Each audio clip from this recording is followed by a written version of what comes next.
Welcome to episode 1 of the Prop Shop. I am your host, Bobby Stanley, also known as PropHolliday on social media, giving you the best angles and analysis for betting player props this upcoming Sunday. Now, before we get into plays, I want to talk about the first few weeks of NFL and why they're my favorite to bet as a handicapper. Now, with the upcoming season, the NFL has one of the biggest turnovers from season to season. A lot of change. This year alone, we have 5 new NFL head coaches, 10 new starting quarterbacks in week 1. We compare it to 2022, we had an NFL record 10 offensive coordinators. That number this year has been smashed. We are at 16. Half the league has a new offensive coordinator in 2023. Now, these are major changes that are going to have an impact on how we bet player props, and the opening lines are often weak as a result. Sportsbook typically, they look at past performances, they look at statistics, and they set opening lines and adjust as the bets start pouring in, and they set dollar limits to prevent themselves from getting exposed. Isn't that nice? But with this type of turnover, you need to make massive assumptions in your opening lines about how these guys are going to change their roles in the new, in their new teams, in their new offenses. Now, I give Calvin Ridley, now a Jacksonville Jaguar, as an example. Steps into a wide receiver 1 role, not coming off an injury, and landing in an offense with an ascending quarterback and a team looking to make some noise this year. Now, this is a guy who averages 13.5 yards per reception for his career. That's elite. And 73 yards per game as a starter. So what was his opening line in week 1? 57.5. And we'll talk more about that later. Well, Bob, how is NFL different than the beginning of an NBA season? Why do you get so excited for NFL? Well, basketball is an 82-game grind, and those guys often don't show up in the shape. They don't participate in preseason, and they use the first 15 to 20 games of the year to get themselves in shape. And coaches are figuring out rotations and combinations of players, so you tread lightly in the beginning of an NBA season. You don't do that in NFL. You have to literally and figuratively hit the ground running, and these guys are going 100 miles an hour with only 17 games. So we can be confident that when these games start, they are not going to be playing themselves into shape. So let's pick our spots early and what we feel are weak lines, because come week 4 or 5, these lines are going to get sharp. And with that, I have my first player prop of the year, and it's Mike Thomas, over 3.5 receptions. Mike Thomas of the New Orleans Saints. And I'm going to nerd out with you for a little bit. Let me throw some numbers your way. Thomas is coming off another limited season where he only played 3 games. In those games, he averaged 7 targets and 5 receptions per game before a toe injury ended his season. Well, while he was gone, rookie Chris Olave, he exploded. Accounted for nearly 29% of target share. And now they have Derek Carr at the helm with a projected pass line of 31.5. Now I'm going to use a 20% target share that Mike Thomas had last year in his brief role, and project him at 6 targets. Well, with 6 targets, 20% of the 31 attempts, 6 targets, he has a 67% catch rate for his career, and I land on 4 receptions against a Titans defense who gave up an NFL worst last year, 25.8 completions per game to opposing teams. And with that, we have our first over of the season. I like Michael Thomas over 3.5 receptions at -110. I've seen it on BetMGM, DK, shop it around. You can play it up to -120. Do not play it over 3.5, but play it at 3.5. Now, there's going to be a trend these next couple picks, and we already talked about Calvin Ridley at the top. I want to bring him back in, and I'm going to explain to you what a ladder is. Now, Calvin Ridley, his opening line is 57.5. As we talk today, I think it's 61.5. You could still play the 61.5. But let's look at what I have presented. Now, with Calvin Ridley at 57.5 or 61.5, we can also play 75 plus yards, 100 plus yards, and 125 plus yards at different odds. But let's talk about the numbers again. 13.5 yards per reception for his career is elite, like we said, and he's building rapport with Lawrence this offseason. Ridley hit this line in 21 of 35 starts. That's 60% for his career as a starter. And we're going to have some fun laddering these. So he's had 75 plus yards in 16 of 35 games as a starter. That's 45%. At plus 195, which is the 75 plus odds, implied probability has this at 34%. So what he's done 45% of the time, they're paying us as if he's only done it 34%. That is value. If we look at 100 yards, he's had 100 yards in 10 of 35 games. That is 28% of games. And at plus 500, implied probability is only 17%. Again, value. And 125, he's actually done it in 6 of 35 starts. That is 17% of the time. And plus 1225 is a 7.5% implied probability.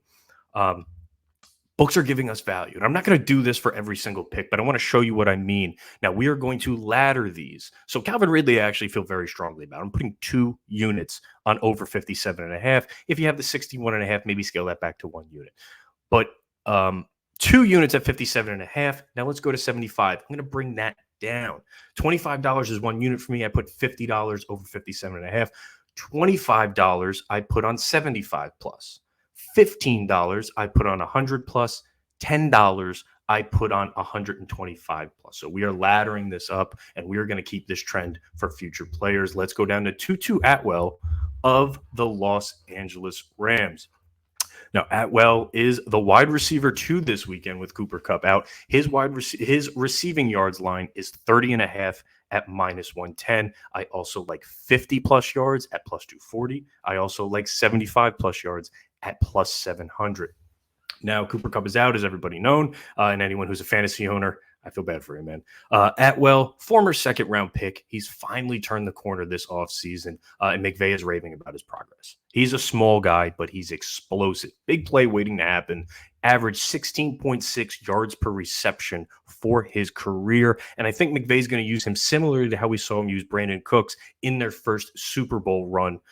If you're wondering why it didn't happen last year, Bob, I can only point to Baker Mayfield and John Wolford at quarterback. He's going to get Matt Stafford this Sunday. So let's go after that 30.5. Let's do that for 1 unit. Let's go down half a unit for 50. And let's go a quarter of a unit for 75 plus. And if this becomes a negative game script meaning blowout, that's more pass opportunities. And I do think the Rams sadly get blown out. And I am a Rams fan. So what are you going to do? I have no problem fading my team, but I do know that this guy is going to be playing 60 to 70% of the offensive snaps. This is good value at 30.5. He could literally hit this in 1 catch. We'll see if he does, but I do think he's in for at least a 3 or 4 catch day. Elijah Moore of the Cleveland Browns. Let's talk about Elijah Moore. There's a trend here. It's guys in different teams, different roles, and they're going to expand. Maybe they didn't live up to their potential. Elijah Moore fits that billing. Also, over 30.5 receiving yards at minus 110. I like this for 1 unit. He has 50 plus receiving yards at plus 260 and 75 plus receiving yards at plus 825. So again, we go $25, $15, $10 across the board. Moore's averaged 12.3 yards per reception for his career, and he finally gets out of that Jets organization. If you remember, fellow Ole Miss alum A.J. Brown once said he's going to bet his season check that Moore becomes Offensive Rookie of the Year. Well, unfortunately, Moore was stuck with Zach Wilson, Joe Flacco, and Mike White at QB. But despite that, he's put up 40-plus yards in 53% of games. I do like this 30.5. I think it's too low. Now he gets Deshaun Watson and Kevin Stefanski running an offense. Moore is going to be used in the slot, and he's going to be used in the backfield. Kareem Hunt, not the RB2 anymore. They're going to use Elijah Moore a lot like Deebo Samuel. That means screens. That means out routes. That means slants. Get the ball in his hands early. Let him make plays with his legs. I'm excited for Moore in this offense to really finally live up to his potential. He's cleared 75 yards 3 times in his career. I think there's going to be a 4th on Sunday. And with that, we're going to talk about our first parlay of the season. It is an alt line parlay. We are going to do Calvin Ridley 100 plus, Tutu Atwell 50 plus, and we're going to go Elijah Moore 50 plus. These 3 guys to hit those alt lines, a $25 bet, pays nearly $1,800. Now I'm putting 25 on. It's a little risky. You should probably put 10, but I'm really feeling myself early. I had a good Thursday night. I hit my Justin Watson. I hit David Montgomery over, and I hit Patrick Mahomes over 3.5 rush attempts. I got it early at plus money odds. I'm rolling a little bit here. So 25 pays $17.95 on the parlay. And let's go to touchdown scores. Everybody loves touchdown scores. They are the most fun to bet, and I have tiers. We have the top shelf guys. My top shelf guys are who you pay good money for. These are your Grey Goose and your Belvedere and your Casa Azul. So with that, I am betting. I'm going to go with J.K. Dobbins. J.K. Dobbins at plus 110, 9 touchdowns as a rookie. And he's been hurt, and it could be a 2-year injury. We see that a lot with players. They're not the same. Last year, we saw the spark. This year, I think he's finally fully healthy. Lamar Jackson is going to be running less in this new Todd Monken offense. And Dobbins is explosive. He has a nose for the end zone. He makes plays out of the backfield. He makes plays catching the ball. This Houston game could get ugly. I think it's the only 10-point spread in week 1. Dobbins gets a touchdown against this Houston Texans team. Give me Dobbins to score a touchdown at plus 110 as a top shelf, and Aaron Jones of the Green Bay Packers plus 160 on DraftKings. I saw it at plus 138. I still like it there as well. I'm never going to bet a touchdown score at minus odds. I don't see the value in it. But Aaron Jones against this Chicago Bears defense, no Christian Watson, which means I think he's going to be involved more in the passing game. Maybe A.J. Dillon gets a little bit more rushes. We're going to have Aaron Jones spread out in that slot. 9 career touchdowns against the Bears. Some of his best games in his career has been against Chicago. Matt LaFleur is going to make Jordan Love's life a lot easier by giving him short third downs to convert. I think they're going to run the ball pretty heavily. These are great odds for Jones. You get the plus 160. If not, plus 138 still holds value. And those are our 2 top shelf touchdown scores. Let's go down to the mid shelf. Let's go down to your Tito's guys. A little bit of value there. Still a lot of fun to bet. Rams rookie out of BYU, Puka Nacua, plus 450. Now, he's a red zone threat. Caught a touchdown in the preseason from Stetson Bennett. He's going to slide into a wide receiver 3 or wide receiver 4 role for this Rams team. McVay is very high on him. He has a grasp of the offense early. I think he's going to see a few targets inside the 20. He's a jump ball specialist. Plus, he returns punts, so you always have that opportunity. Plus 450, it's just good value for a guy, a team that's going to be playing from behind, a team that needs a wide receiver to step up. And I like this kid out of BYU. From what I've seen, he gets it. And he could be the guy that steps up for Cooper Kupp. A lot of people are expecting Van Jefferson. It's a contract year. Love betting on guys at contract years. Let's go with Puka at plus 450. The other guy, Elijah Moore, I'm not going to beat you to death with him. He's plus 280. Some places it's plus 300. He's going to be a jack of all trades in this offense. I really like Elijah Moore this year. We're not going to see plus 280, I think, for long. I think once he scores, it's going to go to plus 180 to plus 200. Let's get it at nearly 3-1 for our mid-shelf touchdown scores. And now, well, vodka. This is your Majorska. This is the cheap stuff that you don't pay much for. Bryson Hopkins, tight ends for the LA Rams, 16-1. I have to give a shout out to fellow Believe member and friend of mine, Jake Ellenbogen. Covers the Rams. He put me on this, that LA is going to run 12-man sets, 2 tight ends in the red zone. Hopkins is going to get 1 to 2 looks inside the 20. He is more of an athletic tight end. He's a big guy. I think he possibly grabs his first career touchdown. We're getting 16-1 for a guy on the field. At these odds, you're just looking for someone with red zone targets. You're looking for someone who's going to be getting snaps and routes run. Hopkins is that guy at 16-1. And then rookie running back out of Tennessee, playing in New Orleans, Tajay Spears at 9-1. He's the backup to Derrick Henry on the depth chart right out of the gate. New Orleans native, played for Tulane, so local kid. He doesn't have enough tickets to give to all his friends and family for this game. He's explosive. I think 9-1 is a very big misrepresentation. They're going to want to extend Derrick Henry's shelf life, we'll call it that way. And I think in front of his friends and family in the Mercedes-Benz Dome, he's going to get some opportunities. I think Vrabel's going to give him a chance to make a play. 9-1 for a backup running back at home. It's too good of a game script. Give me Tajay Spears to score a touchdown at 9-1.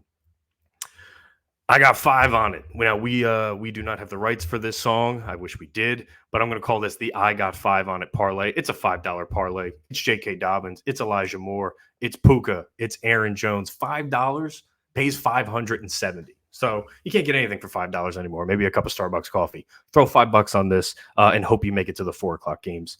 And with that, I got one more dollar parlay for you. The Nuck If You Buck parlay. Again, we do not have the rights to the song. I wish we did. But for $1, bet a buck. What's a buck? $1. I want you to put $1 on Elijah Moore touchdown and the Browns money line. Home divisional underdogs cover 88% of the time in week 1. They win outright 66% of the time in week 1. I think the Browns win in week 1. Bet that one by itself. Browns money line against the Bengals at home. So this parlay, Elijah Moore touchdown, Browns win. Second one, Aaron Jones touchdown, Packers win. Now, I know Christian Watson's out.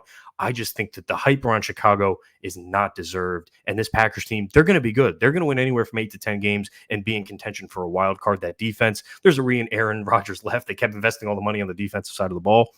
They breed offensive linemen. They find these guys late in the draft. So they're going to win in the trenches, which is huge. And I think Jordan Love's not going to be that bad. They're not going to ask much of him. So give me the Packers in an upset and an Aaron Jones touchdown. Calvin Ridley, 100 yards receiving. We already talked about it. And that Bryson Hopkins touchdown at 16-1. This $1 parlay pays $1,889. So tread lightly. Keep your expectations low. We'll have some fun with it. Try to put some thought into a dollar parlay. Let me know if another handicapper is doing that. But guys, thank you for watching. Please bet responsibly. Football Sundays are back.